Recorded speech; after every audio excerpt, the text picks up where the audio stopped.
I'm so moved. I agree. This moment of shared global experience of somebody landing on the moon and then making it intimate and alive. Maybe we could start with how did you come up with the idea of taking this intimate story and making it into a film that you could share?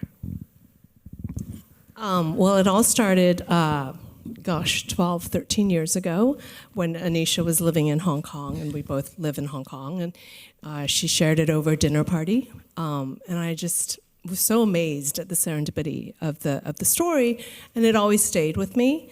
But it wasn't until 2018 when I was visiting her in Amsterdam. She'd moved there by then. And I was the story came up again. I was peppering her with so many questions that she said, "Jo, you really need to talk to my mom, Auntie Nirmala, because she'll give you all the details." And then in 2018, we had a WhatsApp for about 2 hours. And you have to understand, this lady is the most charismatic storyteller ever.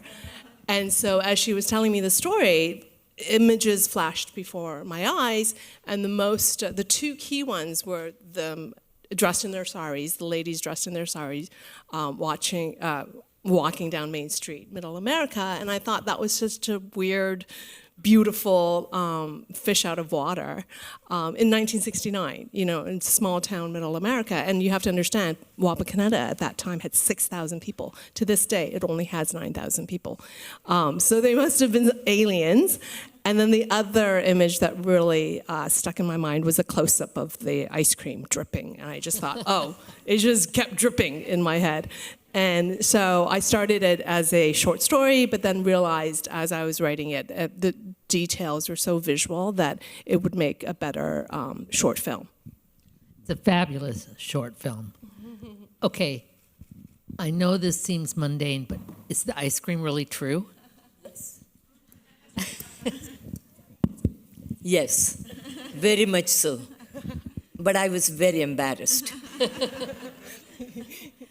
All of you are laughing, but I had other thoughts, like Mom got excited and guess what would have happened? The liquid on the floor, because I didn't see her putting it in her left pocket. You got it. And how does it feel for you to see this enacted? Does it ring true 53 years later? I came here in 1960 when Eisenhower was the president, and the election when Kennedy was also a candidate. There was a lot of distinction between, there was a segregation. You could feel it all the time over there, black and white. So I came at that time. So whenever the expression which I showed in the movie was that I went through a lot of segregational feelings, and was afraid and very cautious about the situation. That was actually expressed in that movie.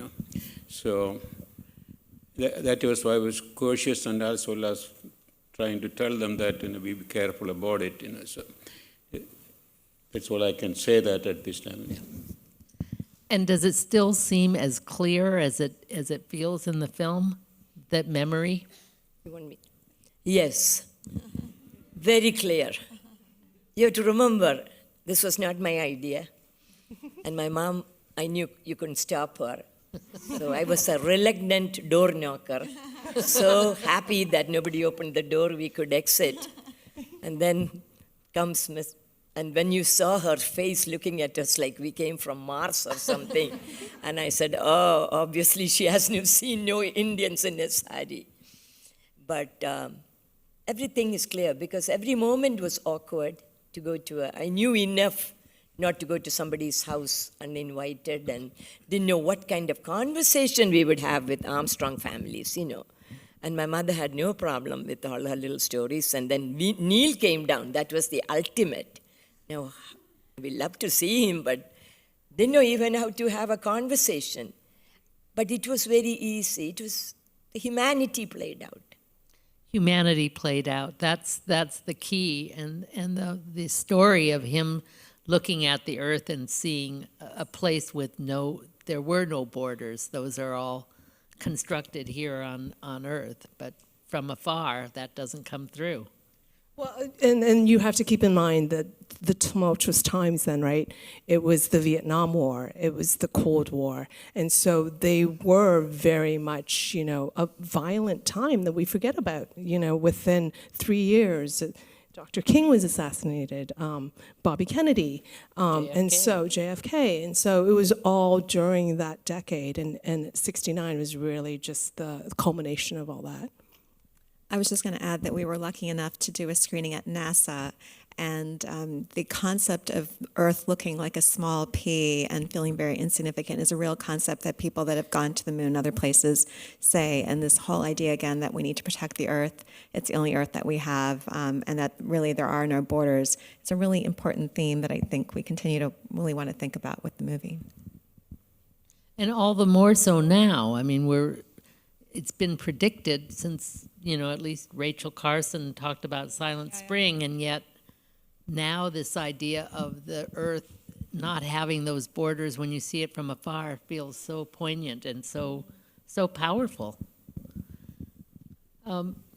So tell us a little bit, okay, so I know you told the story and you came up with this idea, and then when did you tell your parents that you were cooking this up? When did we? And what did you guys think? I think they were really surprised, and I thought maybe a little crazy that there was actually going to be a movie about them.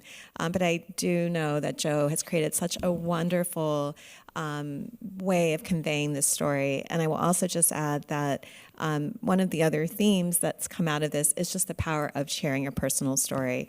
And I am a pediatrician, and a lot of my work is with young people and talking about sharing these stories about your identity, your background, your culture. And this is just an amazing vehicle. And I've learned a lot about my own parents, thanks to Jo and this movie. I had no idea that this story of the Rotary Club and my dad going to there one day and being the speaker and then coming back the next day and being asked to eat in the kitchen even occurred. And it's been really incredible to be able to hear these stories, to hear the legacy, to hear all of what both of you have experienced and how, again, things have changed. So I have to ask you, so you've gone through these 53 years. Have you seen a lot of change? I would say so. I would say things have gone up and down. I mean, it has taken, we progressed a lot, but we have gone back in many ways too. Yeah. I want to say something. This has nothing to do with your question. One more thing I noticed when we went there, I wasn't aware that he had lost a daughter. I didn't read up even as much as my mother. But he was very tender with Anisha. And there were a lot of, I think that brought up, again, a sense of to look at a child and feel it. But it was brought up well in the film. But again, we are all human beings, whether you went to the moon or not. When you see a small child, a daughter, especially when you lost, that again brings human beings have so much in common. It's so touching to see how that part of the story is told and the decisions in terms of deciding, what parts of the story do you tell? How do you leave it up for the audience to make those connections? Is very, very touching. And I think, as you just said, so many of us don't have the time or take the time to ask our parents or our grandparents for their stories. And it's important, and that's part of history. But just going back for a minute to the process of making a film and deciding. So we've gotten as far as you had a 2.5-hour conversation. Then what happened? Well, I had to do a lot of research because I knew about the moon landing, for instance, but I didn't know until I did the research about the global tour that happened afterwards. And that to me was fascinating. And one reviewer actually put it really well, where he said, there are very few moments in history where the world united or unites for a positive event. the world usually unites for World War or a natural disaster or a catastrophe. And this is one of the few events in human history where the world really did come together. And I found it so fascinating that 1 million people showed up in Tokyo, 1 million people showed up in Bombay, 1 million people showed up in Mexico City to welcome these astronauts. And the great thing about it is when they showed up, the astronauts actually said, what amazes us is that people said, we did it. It wasn't you Americans did it, we did this together. And that still moves me to this day. Yeah. And in terms of the process, there was a lot of research done, and I remember asking, I wrote all the way to when they actually went in the house, and I'm like, Auntie Nirmala, what'd you talk about? And she couldn't remember because Mom did all the talking. But luckily, in 2018, when I was stuck, that's when I started writing it. The movie, The First Man, with Ryan Gosling playing Neil Armstrong, played, and that's when I learned that Neil had a dead daughter, that he had lost his daughter, and how intimate that fact was. And in fact, many of his colleagues never knew. And so for me, I thought, that was such we don't really know if they ever really talked about it. That's my figment of my imagination. But the fact that I did do a lot of research where Neil did have moments where, when I read the book, First Man, where he would go to London, and they did the world tour, and he went, there was a barricade, and a policeman was holding up a 2-year-old, and instead of going to the embassy, he went straight for the 2-year-old and gave her a kiss on the cheek, and the crowd cheered. And so I thought it was a very plausible thing for Neil to do. And the great thing is Neil's son, Mark Armstrong, saw this, and you can tell the story there. But he also said that was a very accurate way of all the things he's seen. That was a really accurate portrayal of what my family did and was like. So how did Mark Armstrong happen to see the film? This is a really wonderful part of this whole journey, but Mark Armstrong, Neil Armstrong's son, heard about the movie through NASA, and he actually contacted us and said, is there a way that I maybe could surprise my parents just like your parents surprised my father? And in fact, when this movie was coming out last year and the entire cast had come together in Washington, D.C., and we were about to do a screening at NASA headquarters, Mark Armstrong and his wife came and knocked at the door. My parents didn't know. They opened the door, and he said, hi, I'm Neil's son, and I'm here. And I'd like to now come we and have pay to my hand it over respects." to them. What did you guys think? What did you feel when you saw Mark Armstrong at the door? Earlier, I was very anxious about what will happen, but after that visit, things have changed, how human he was, how welcoming he was, and, he came out with what he called a blessed feeling, in a sense, that we were welcomed over there. We had a great conversation over there, and everybody was so happy. So it was a beautiful, short visit, one small, nice visit, okay? Okay, I have to tell my side of the story. We had no clue that this was all a setup. So everybody except the two of us knew that Mark and his wife were coming. They knew the time, so we had just started our brunch before we are all going to NASA for the filming of it. A lot of excitement about that. And then all on a sudden there was a knock on the door, and Anisha very nicely said, Dad and Mom, would you mind if you went and opened the door? I said, sure. We went and opened the door, and this couple was standing outside. I didn't think they were part of the crew or anything. And he looked at and he said, he said, I am so-and-so, and he said, you were there at my parents' home, at my grandparents' home, my father's home, in 1969. So we wanted to come and pay a visit. And then he said, can we come in and visit you? I'm like, oh my God, this is Mark Armstrong and his wife. So we hugged each other, and then you saw all these cameras and everything. It was but it was a beautiful moment. And then he joined us, and I asked a lot of things I didn't know at that time. Why did your father take a picture when we should have been taking his picture? Not that we had a camera with us. He said he never wanted to be photographed, but he liked taking pictures. He was very humble. And many of the things, qualities of Neil Armstrong that I didn't know, I got a chance to ask Mark, and he was very open and very welcoming of the question.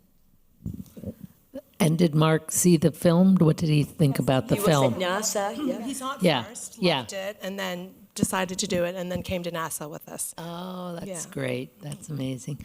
Well, I don't want to keep this closed. I want to open it up to all of you, and maybe we can get some of the house lights up. We have some microphones because we're recording this, and And I love that there's some young people here in the audience Yes. too. So if anyone wants to ask a question, but thank you all that have brought your children here. yes, let's make sure we get some kids asking questions. So if I could get the house lights up a little bit.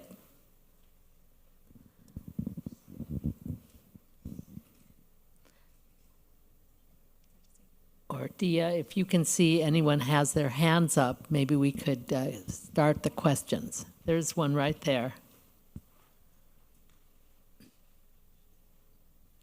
And some of you kids can get yours ready. Good evening. So the question I have is, when you left the Armstrongs' home and then made it to your friend's home, what did they think of your story about why you were delayed in arriving? You want me to answer? Of course, my mother was so excited. She said, wait till I tell the story. So when we arrived, before we had a chance to apologize, because we didn't have a cell phone or anything to talk. My mother was introduced to Reverend Chapin, and she said, guess what? We were at the home of the astronaut, because she didn't think he was visiting, remember? We were going to pay our respects to the parents, so this was like a bonus. And of course, she was so happy, and she shared the story, and I let her enjoy it. I'm curious about the process, how long it took to shoot and how casting was. It took me a good year and a half before I finally got the script to a point where I felt it was able to be shared. So in 2020, right after the George Floyd protests and COVID, I finally got it. I was like, it was on my to-do list, and I finally felt like I had a version. And then from there, it was pretty quick, because then we needed to find funding, and I didn't really even write it for myself to direct. I was going to write it for somebody else, and then a name actress came on and said, you need to pitch it to Apple TV. And then when that happened, I was like, but if I sold it to Apple, I would have no control over the casting, over the costumes, over the set design. And I thought, and then a friend of mine encouraged me and said, you have been in this business for a while. You can do it. Assemble your team. And so then I took it back, and then we decided to fund it through a Kickstarter. But in the end, we didn't really even have to do that. We had really some key supporters who helped us. Although we do have some investors in the room who contributed with the Kickstarter. Thank you, Thank supporters. you. So it was really, honestly, it was through friends and family. It was all independently financed. And then by a year after the first reading, we shot this in October 2021. In between variants, it was a COVID set. We had 2 weeks of, literally 2 weeks later, Omicron hit. Wow. And it was a 6-day shoot, and half of the days rained like cats and dogs. And on the last day, we had the brilliant sunshine, so we could have, them walking down the street. But it was indie. If any one of us had gotten COVID, if we had no contingency dates, I was all the way from Hong Kong. And so we really felt like the spirit of of Elizabeth George, the grandma, was looking down on us, and we really took it to heart. Like, that became our MO. What would Elizabeth George do? Anytime we encountered any difficulty, any setbacks, any like, no, you can't do this, no, this film can't be that long, no, da-da-da-da, we just went, what would Elizabeth George say? She'd say, you know, just try, you never know. And it's been such an empowering journey for all of us, this whole process. And casting-wise, we shot it outside Hamilton, outside Toronto, and so there's a big, in Canada, so there's a big, vast depth of talent in Canada, and I used to be an actress myself, and so I basically, tapped into my network and did it that way. And I was just going to mention, it's a global team that did this during the pandemic, which is, I think, no easy feat. So there was many Zoom calls and Zoom casting and all kinds of things. But Jo was in Hong Kong. We had directors that were in Canada. We had our music producer in producers London. were in Canada. Our music director was in London. The sound designer was in Auckland, New Zealand. DC, France, were the producers. And so it's a real testament to the story, because I don't really think of it as an American story. Our team is a testament to that. Like, we were such a rainbow team, and it really came together because everyone connected to the message. We're a short film. Short films don't make money. And so our investors were really people who believed in the message and just felt so strongly and passionate about us the film. And so it really is just a gift and a work of love more than anything else. You know, there is something about having gone through the pandemic together that made the globe feel smaller. Yeah. We couldn't have done it without it. We Yeah, couldn't have done Zoom I- castings yeah. and Zoom, yeah. Zoom became our lifeline. Yeah. But it also didn't have those national boundaries that Neil Armstrong couldn't see from outer space. Yeah, exactly. How about a kid question? Okay, here we have one. Can we get the microphone here? And then we'll come back.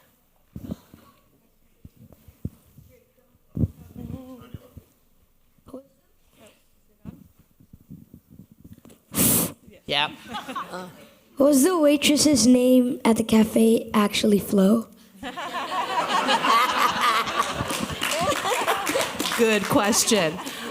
Flo is one of my best friend's name, and it was kind of an homage to my friend Flo. But Flo, for those of us who remember, was also a character on Alice. So it was a double homage to Flo. And the flow went from Flo to the Armstrongs. Okay. There was no waitress probably, but I like the idea that there could have been.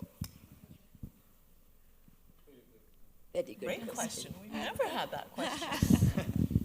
Thank you. My question for you, Jo, is why did you personally feel so motivated and moved to tell this story? You were talking about the message resonated with so much of your team. What in your life made you really resonate with this? I felt like I'm a 1969 baby, and so it's always kind of loomed in my background for both of us, but I think that we've all heard about it. It's a historical global event, but I love the idea it was of this very personal and intimate story of a group of people we rarely see on screen. And so for me, that was a big draw, and also these big, bold, badass women. I mean, I just thought that was incredible. And then I thought it was such a nice, fresh perspective.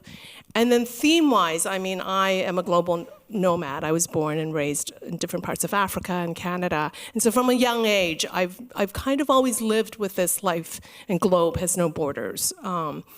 I mean, at that time I was just confused, but now I realize, the benefit and gift of that. And so that really resonated with me. And also from an Asian American perspective, so many times we as Asian Americans are told in our respective diaspora countries that we are foreigners. We are the perpetual foreigner. We've just arrived. We're just visiting. And to me, this was a testament to the fact that so many of us have stories that are woven into the tapestries of our nations. They just haven't been told. We've never been the center. We've always been the sidekick. You know, I was an actress for 10, 12 years, always the sidekick. And so it was really lovely to have this be center and front and center. And a moving story that I always remember is when Laura, who's been in this business for many years, who played Elizabeth George, was walking down the street that day. She started crying. And I was looking to the screen. I'm like, Laura, what's wrong? And she said, Jo, you don't understand. I've never been the center of my story, or this story, and you know, that to me, for all you film fans out there, is my homage to the opening of Reservoir Dogs, but my take on it.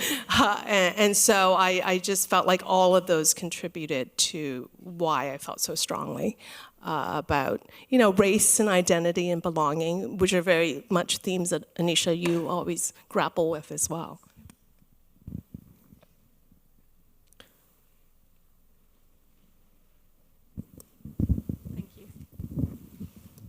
Thank you. I was wondering if Grandma has other stories. I have to assume that this was not the only amazing story this woman had. The question was whether or not there's other stories. And in fact, this story was just a picture in our album. And I think we all remembered it as the time that Grandma put the ice cream in her pocket. But there were so many other stories. And I'm very lucky to have a mother and father that are great oral historians and tell these stories to my own children. And I think, again, this is just a reminder to all of you, for all of the kids, ask your parents and your grandparents about their stories, because every single one of you have a story about moving somewhere or having to grapple with being different or that identity, and being able to share those stories are so powerful. They're so important. That's part of your legacy. So the short answer to you again is yes, there were many, many more stories. I'm sure my mom can tell you more, but some of them are really quite funny too. I just wanted to add, my mother came to visit, but my mother lived in Kuwait most of her life, and she had just gone back to India, and she liked this country. And she said, maybe I want to bring the rest of the family back, you know, they were in India.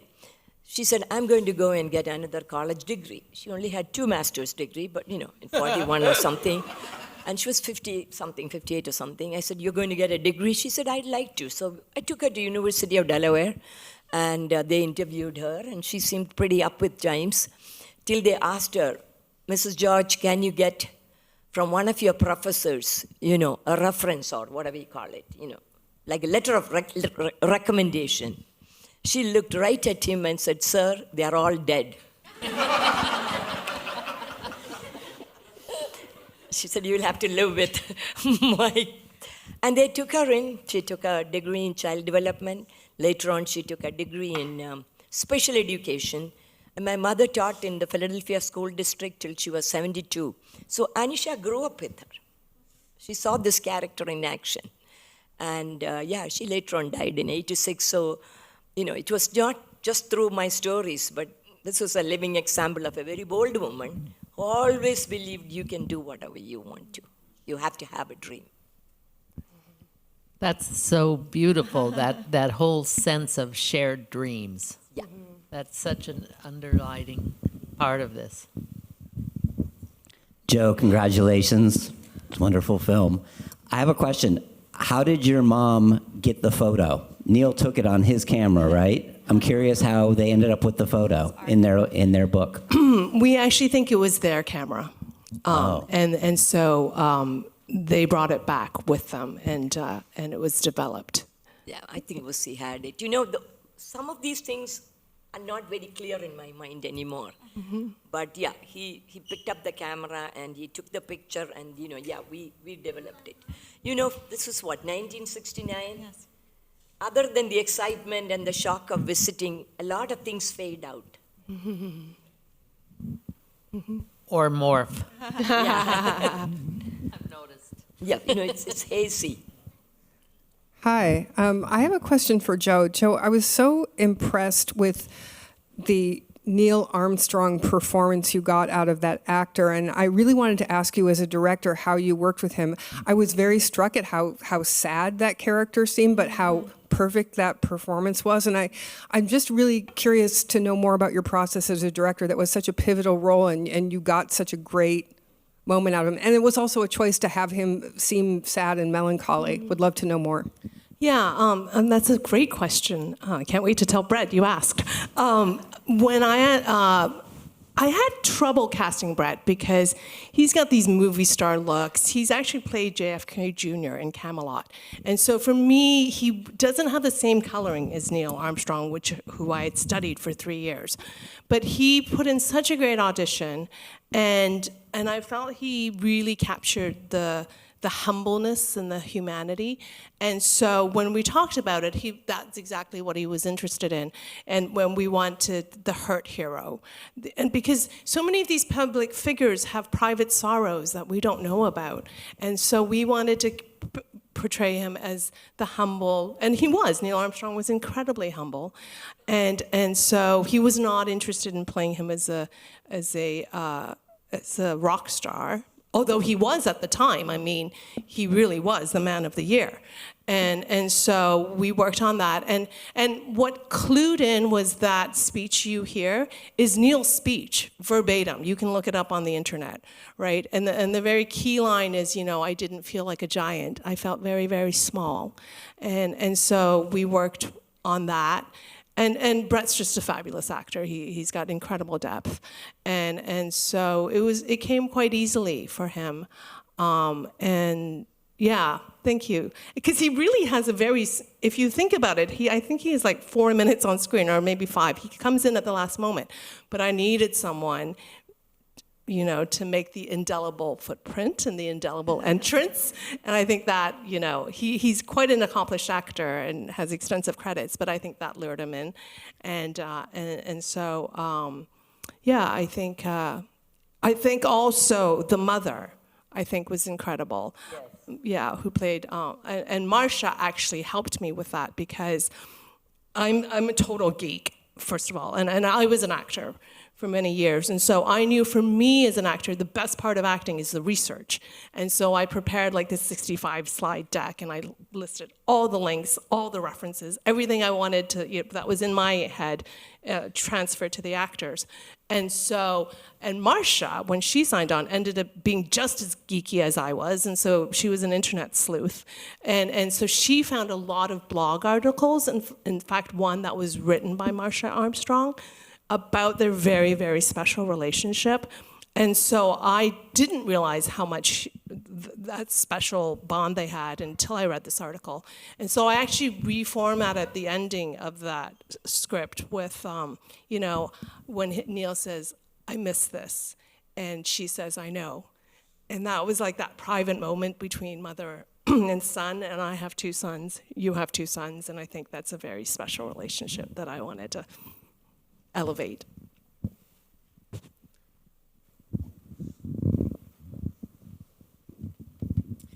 Thank you. I just have a question for the family. When you talked about the racial discrimination, specifically in the South, did this encounter with the Armstrongs help you overcome these fears that you had immigrating into America? I think I'll let my parents answer that, but I will mention that my dad came in the mid-'60s, and then my mom and grandmother came in 1968.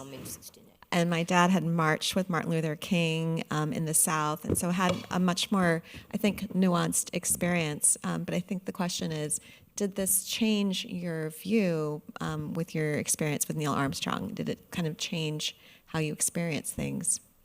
Dad? Yeah. This is a question for Dad. Oh, both of you, yes. In my case, I came in 68.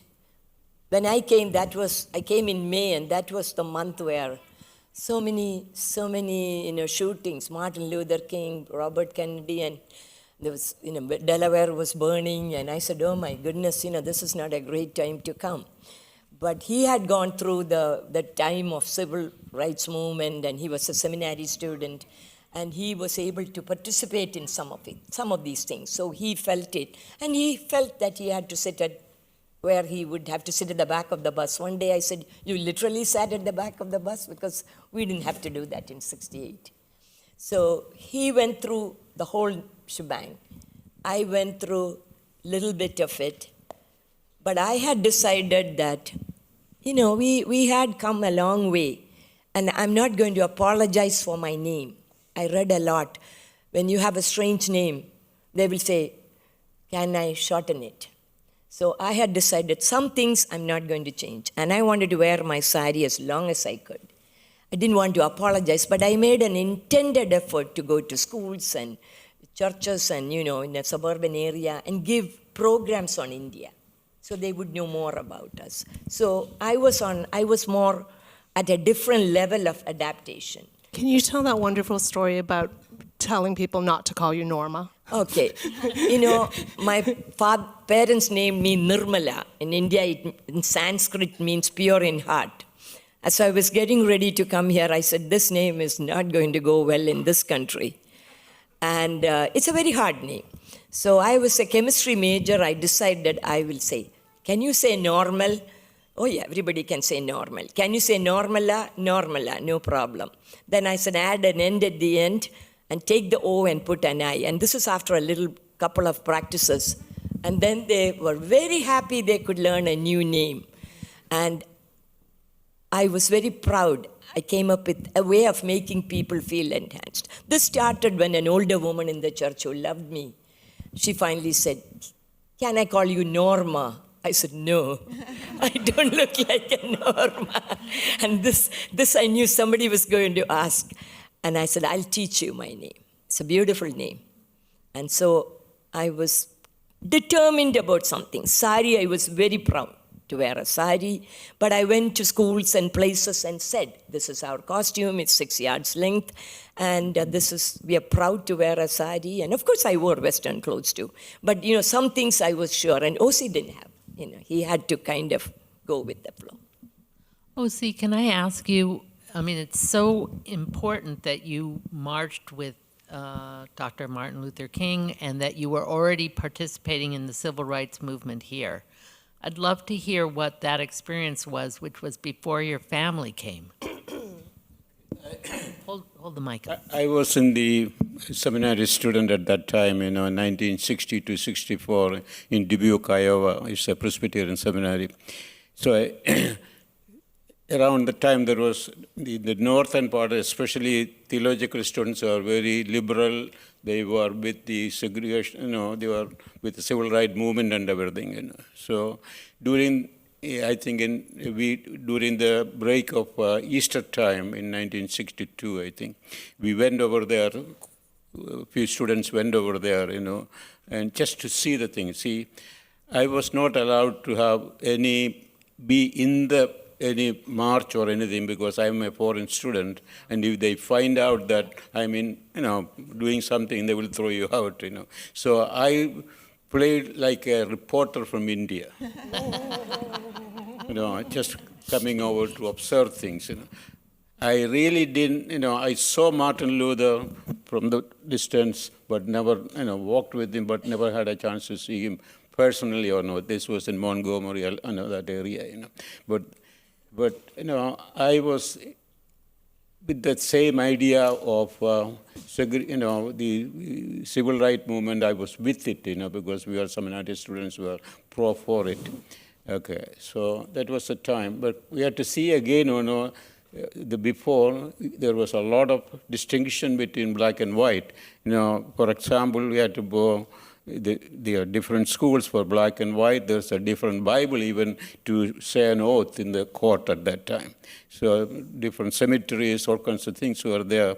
So we always, but why it is? So we wanted to be together in one human being, one children of God. That one idea was there, So anyway, I was very happy that I was a part of it. At least I was there in southern part of, I had some real good experiences that I had to be sitting in the back of the car, the bus, and there was no food for the whole day. I don't know where to turn. I was afraid. And there was a black lady give me an apple. That was my dinner for that whole, and the food for the whole day. So there were experiences like that which I made, more strong, and also to convince that, these are the good moments of my life. I mean, there's so many stories in Uncle O.C. I mean, I only had to I could only pick a few, but you also remember, you told me about how when you were in university, you couldn't go to a McDonald's. You wouldn't enter. You would only go through the drive-through because you were afraid of going into a McDonald's. Yeah. He said you didn't go into the McDonald's. You just went through the driveway, right?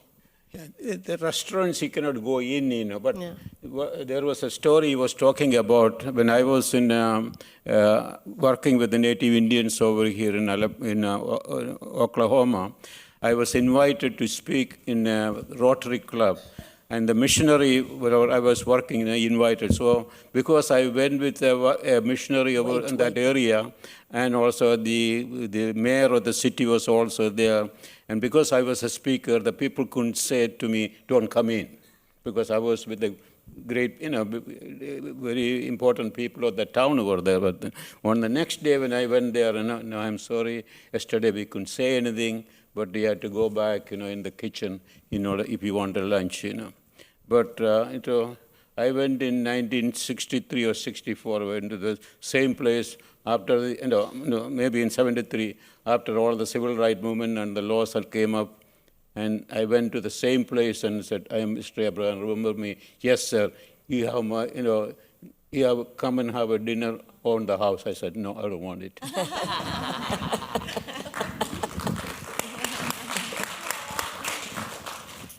Oh, did you want to talk about Birmingham? We're actually, the beauty of this movie, by the way, is that we've had a global tour. We've had a global adventure, and we've mentioned that our first premiere was really in DC at NASA. It's gone to in July in LA. LA, but we've been to many different places to include NASA and Air and Space. We've been to London, Kuwait, Berlin, and Amsterdam. NATO. We had the wonderful experience of going to NATO headquarters in May and speaking to NATO, who also really, I think, enjoyed the message that we had to have. And speaking of Alabama, we're going to be next weekend in Alabama speaking to teachers. So it's been a really incredible experience to go all over, and we hope this will just continue to keep going. It's an amazing film. Let me ask one last question, which is, where will it go now? What do you hope to have happen next? Well, we're speaking at this leadership conference, and one of the things that is happening is they're putting it on a portal for schools. And so that is really at the heart of what we wanted to do in education. And so the teachers will get the students in the class will get access to our Q&A, the film, and a study guide. And when we read this study guide, I was moved to tears because they really, again, highlighted the messages of the film. And also the call to action was go back to your families and ask your stories. Ask them, your parents, your grandparents. And that's really how we kind of envisioned this whole film, was to hopefully speak to the next generation. It's really at the heart of history, because history, people keep saying history is who gets to tell that story. Mm-hmm. So if you don't ask the questions and get those stories out, someone else gets to tell the story, and there's a lot left out. Please join me in thanking you guys for this incredible film and sharing so much. Thank you. Thank you.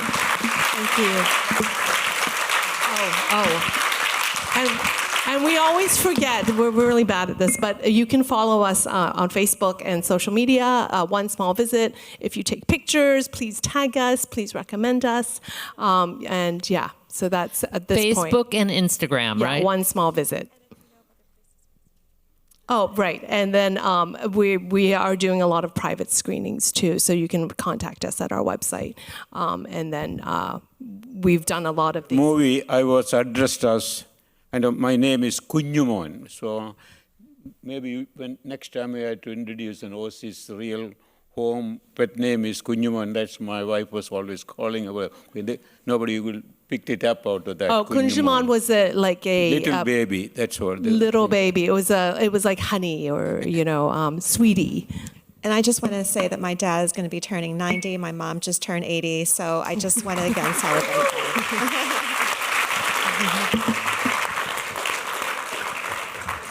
Well, thank you so much for sharing this thank evening. It's you. been magical. Aw, thank you. Thank you. Thank you. Thank you all for coming.